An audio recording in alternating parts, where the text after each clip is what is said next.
stained glass, new cues from the back. Nobody even asked no questions. And a sign out front with some letters reading John chapter 2. There we go. Oh, my. 94.3 The Ox, little Michael Ray for you, singing about that holy water on your holy Monday morning. Goodness, 8:29 now and 79 degrees on the outside. Time for Coffee Talk, brought to you by the Comanche Chamber of Commerce and Agriculture. Check them out at #Explore Comanche, Texas. As we say good morning, welcome into the studio, Cynthia Newton. Why are you rolling your eyes at? Because I can. Okay, well, fine then. I saw you Friday night down to the football game in Gustine. I know, I tried not to be too loud, but, hopefully nobody heard me screaming. Yeah, we got all our stuff set up, and then I ran into her and a few of the kiddos. You know, she was like, we'll try to make them behave. And I'm like, well, where are you guys sitting at? Right in front of us. There was nobody there when we set up, and who shows up? The whole crew. Because you took my spot. I mean, you know, you have assigned spots, you took my spot. Well, I didn't know. I didn't get the memo. Just showed up. Well, that was a heck of a game for Friday night, though. But well, you know, for about a quarter. Now we're on to Monday. Yes, we are. So today remember if y'all remember last week I talked a little bit about rebuilding trust in relationships, and we're on like part 2 of that. Okay. So I want to start off with, we're getting a little bit deeper than last week. Last week I just barely touched on it, right? Yeah. Yeah. Started making you uncomfortable. I saw it. Oh, yeah. Anyway. Well, you just mentioned it, rebuilding. Oh, God. That takes forever. So much easier to break it. It is. It's a whole lot easier to break it than it is to rebuild it. Yeah. But there's a lot of signs of the lack of trust in a relationship, and these are the first things you really want to look at to see, okay, maybe this might be an issue in your relationship. Red flag, maybe. Just kind of like, okay, we might have a little bit of a problem. You anxiously cling to your partner and never want to want to let them out of your sight. You don't allow yourself to be vulnerable or get close to someone out of fear of getting hurt. I mean, that makes sense. You feel a big weight of uncertainty and insecurity. You question the person's actions and feel like they're hiding something.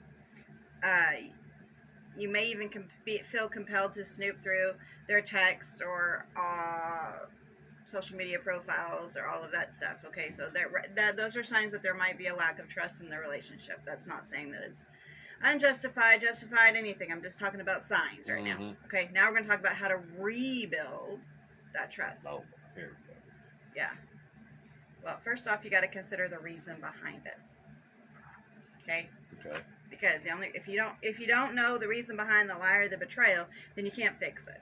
Okay? You got to know the why. When you've been lied to, you might not care much about the reasons behind it. However, people do sometimes lie when they simply don't know what else to do.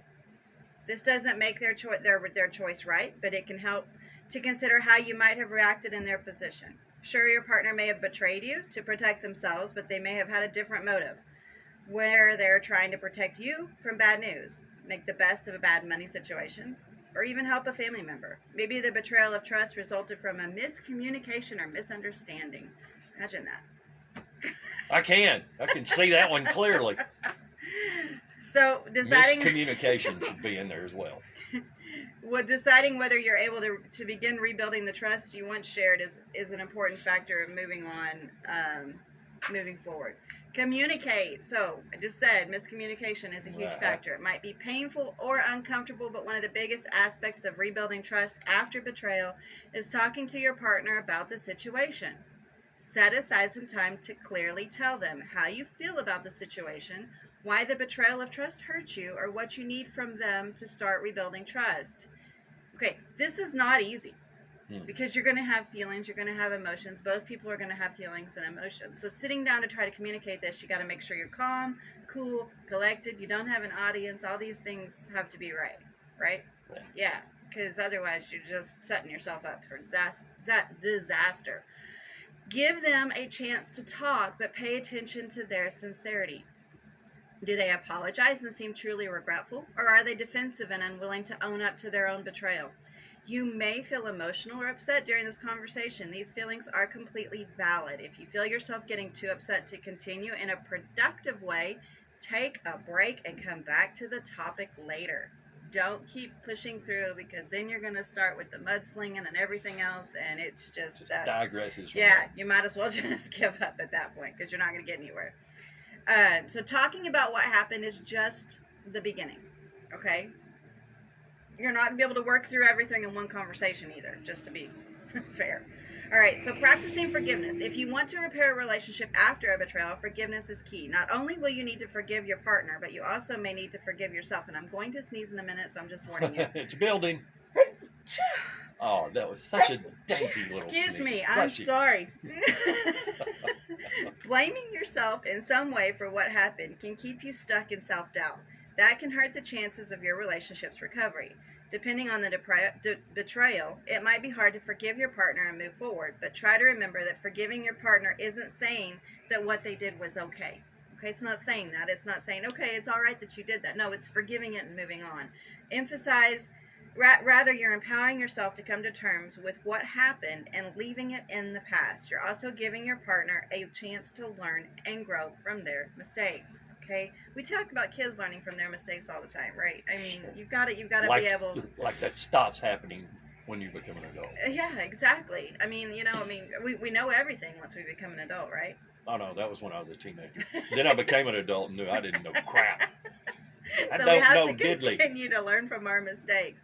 Once you fully discuss the betrayal, it's generally best to put the issue to bed. That means you don't want to bring it up in the future arguments. Oh, the old scoreboard. The scoreboard never goes away. It's like an elephant. Yeah. So when you decide to give the relationship a second chance, you're also deciding to trust your partner again. Maybe you can't completely trust them right away. And that's okay, but you're implying you'll give trust a chance to regrow. There you go. Okay, just like you said, it's easier to break trust than it is to rebuild it. Absolutely. It's going to take more time to rebuild trust than it does to break it. If you can't keep thinking about what happened or have misgivings about your partner's future honesty or faithfulness, couples counseling might be an important place to turn. Maybe your last resort there. Yeah, absolutely. So what about rebuilding trust when you're the one who's hurt someone? I figured that's what we were talking about. I was talking about being on the receiving end. So I don't know now we're anything talking about Kyle when you messed up. Okay. I thought we already were. Maybe you lied and you hurt your partner or withheld information you thought would hurt them. No matter what your reason for doing that is, you know you caused them pain and you feel terrible. You may feel like you'd do anything to show them they can trust you again. It's important to understand that the broken trust, again, may be beyond repair. But if both want to work on repairing the relationship, there are a few helpful steps you can take. Okay? Again, consider why you did it. Understanding the motives behind your behavior can be difficult, but it's a crucial part of rebuilding trust. Looking at the why. Apologize again sincerely. Okay? An apology is not an apology if you don't mean it. If you lied, cheated, or otherwise damaged your partner's faith in you, a genuine apology is a good way to start making amends. It's important to acknowledge you made a mistake. Your apology isn't the time to justify your actions or explain the situation. There you go. I was going to throw in, guys, don't include the word but in that apology because it won't work. It doesn't work. It won't work. All right. So if some factors did influence your actions, you can always share these with your partner after apologizing and owning your part in the situation. Be specific. When you apologize, be specific to show you know what you did was wrong. Don't just say I'm sorry, because inevitably they're going to come back and go, for what? Yeah. For whatever it was that made you mad. List of things I've done. I don't even know which one you're mad about. I'm just sorry, whatever. Use I statements. Avoid putting blame on your partner. Okay, always use I statements. I'm sorry I hurt you, as an example. I'm sorry I lied to you about where I was going. I know I should have told you the truth, and I regret causing you pain. I want you to know I'll never do it again. These are great examples of how to take responsibility. Own it. Own it, absolutely. Make sure to follow up by telling them how you intend to avoid making the same mistake again. You have to own it and then show them how you're going to keep from making that. That's also holding yourself accountable. Mm-hmm. You're going to hold yourself accountable. Your partner's going to help hold you accountable too. Right. If you say, this is what I'm going to do to avoid making that same mistake, and they start seeing you go down that slippery slope, mm-hmm. That's a great time for them to say, hey, you're starting to go back to some of your old behaviors. Don't get defensive about that. Oh. That in and of itself is a huge way to just rebuild trust and also keep yourself accountable. If you aren't sure what they need from you to work on the relationship, ask them. It's simple. Don't be afraid to say, hey, what do you need from me to work to rebuild this relationship? Make sure you're ready and willing to actively listen to the answer. You want me to ask the same person who can't decide what we're going to eat? Yes. Okay. Absolutely. She would know, though. I mean, food is not quite as important as trust. Oh, well, I mean, this is a man and a woman's brain are very different. We already know that, so, That's kind of where I was headed with that. Anyway. All right, give your partner time. Even if you're ready to apologize, talk about what happened, and begin working through things, your partner may not feel ready yet. It can take time to come to terms with a betrayal or broken trust. People process things in different ways. Your partner might want to talk right away, but they also might need days or weeks before they can address the issue with you. So be aware of that. Just because you're ready doesn't mean they Too soon. Mm-hmm. If you're struggling in the meantime, consider talking to a counselor who can offer unbiased and supportive guidance. Let their needs guide you. Let their needs guide you. That's interesting, isn't it? Yeah. Don't let your needs guide you, Kyle. Oh, I know about that. Okay. Your partner may need space and time before they can discuss what happened, and often this might involve physical space. This might be difficult. It might be hugely difficult, especially if trust is broken. But it also, might be difficult to face, but respecting your partner's boundaries and needs can go a long way towards showing them that they can depend on you again. Your partner may want more transparency and communication from you in the future. This is common after a betrayal of trust. You may even willingly share your phone and computer with your partner to prove your honesty. Again, it's rebuilding. It's not going to happen instantly. You've got to rebuild, okay? Commit to clear communication. In the immediate aftermath of broken trust, you'll want to honestly answer your partner's questions and commit to being completely open with them in the future. To do this, you have to make sure you're clear on the level of communication that they need. Let's say you broke their trust by just withholding some information you didn't think was really important. Tell you what you think is important, Kyle, is probably not the same as what I think is important just because I'm a woman, right? Absolutely.